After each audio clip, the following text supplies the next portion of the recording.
சொல்ல முடியாது. விளாட்றானுவா 50-50 இல்ல ஓவர் கான்ஃபிடன்ஸ் இருக்கு.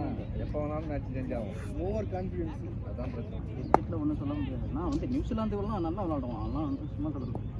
நியூசிலாந்து டப்பு கொடுப்பான். சும்மா ஏப்ப ஜப்புன்னு போக மாட்டான், டப்பு கொடுப்பான். அது மாதிரி இந்தியா போனால் ஏப்ப ஜப்புன்னு போகும். ஆஸ்திரேலியாக்கா இல்லை நியூசிலாந்து கூட எல்லா மேட்ச் ஜெயிச்சுட்டு கடைசியா இது உட்கார்ந்து எல்லாம் காரி சுத்தா வச்சிருவாங்க. ஆனால் பவுலிங் நல்ல பவுலிங் இருக்கு. தான் வேர்ல்டு கப் செம்ம பவுலிங். என்னன்னா 6வது பவுலர் இல்லை, அதான் பெரிய மேட்ச். அக்கா அதான் 6வது பவுலர் இல்லாத பெரிய ஆனால் இதுவும் வராமல் ஹார்திக் பாண்டியா தேவையில்லாத காலை மீச்சு அந்த பந்தத்தை மீக்கவே தேவையில்லை. அவன் இருந்தால் கரெக்டாக இருந்தான். ஆனால் அவன் இருக்க போய் தான் சமிக்கு வந்திருக்கு இப்போ வாய்ப்பு.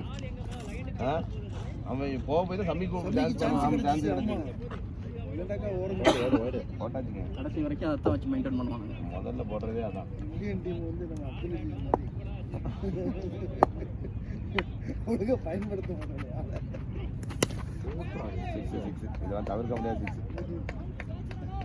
கேட்ச் தான் மச்சா.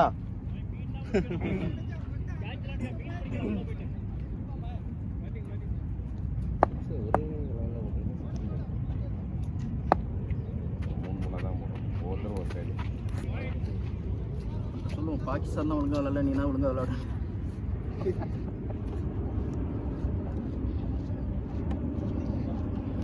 அவனுக்கு எப்படி கால்குலேட் பண்ணாலும் பாகிஸ்தானுக்கு சான்ஸ் இருக்கிற மாதிரி தெரியல.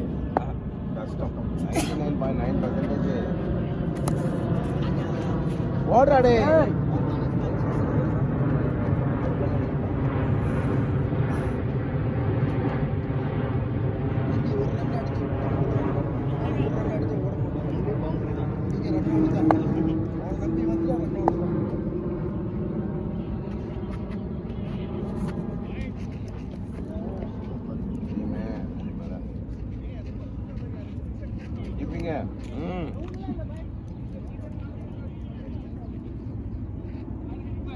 இப்போ வேணா மாற்றி விடலாம். பின்னாடி தான் ஒரு ஆள் நிற்க வேண்டியதாக இருக்கு.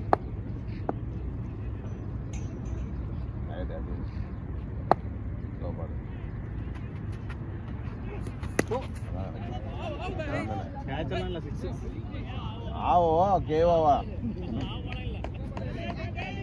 வெல் பிளே ரன் வந்துருச்சா?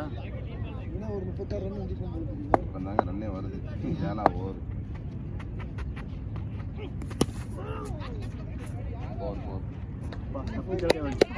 அவன் அந்த பக்கம் அடிக்கவே மாட்டான். அவன் வேற பக்கம் அடிச்சா போயிடுச்சு.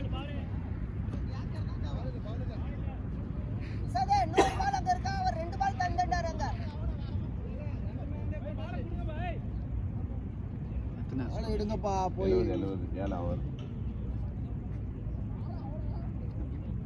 எல்லா பாலும் உள்ள வந்துருச்சான்னு பாரு. 10 வந்து 5 6 அடிச்சிருக்கான். ஸ்லோ பால்.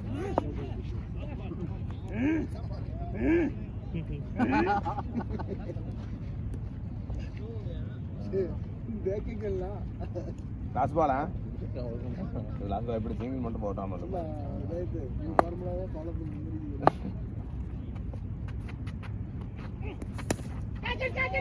வயரை பிடிப்பாங்க.